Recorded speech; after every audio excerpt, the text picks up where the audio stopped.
Shalom dan selamat malam bagi kita, berjumpa lagi dalam program Before You Sleep. Karena kita rindu, sebelum kita istirahat, kita diperlengkapi kebenaran firman Tuhan. Mari kita buka Alkitab kita dalam Yohanes pasal yang ke-20 ayat yang ke-23. Demikian kebenaran firman Tuhan. Jikalau kamu mengampuni dosa orang, dosanya diampuni. Dan jikalau kamu menyatakan dosa orang tetap ada, dosanya tetap ada. Bagaimana agar kita hidup dalam kebenaran firman Tuhan? Ayat ini mengajarkan kita dua hal. Yang pertama, belajar melepaskan pengampunan. Kenapa kita bisa melepaskan pengampunan? Kalau kita baca ayat sebelumnya, kita bisa melepaskan pengampunan kalau kita menerima Roh Kudus dalam hati kita.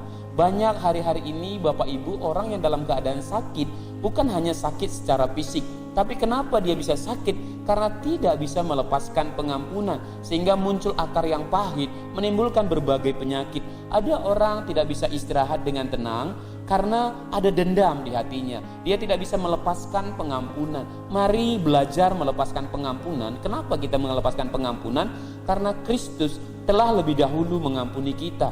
Mungkin ada kita berkata, aku tidak sanggup mengampuni, aku belum bisa mengampuni. Kalau kita mengandalkan kekuatan kita sampai kapanpun, kita tidak akan bisa mengampuni. Tapi kalau kita menyandarkan kekuatan kita kepada Roh Kudus yang akan memampukan kita melepaskan pengampunan. Nah, yang kedua adalah jadilah orang Kristen yang aktif.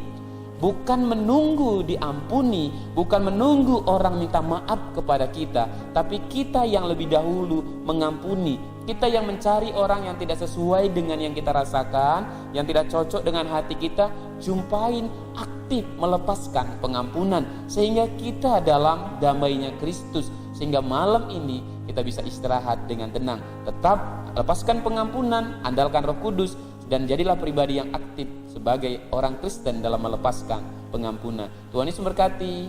Shalom.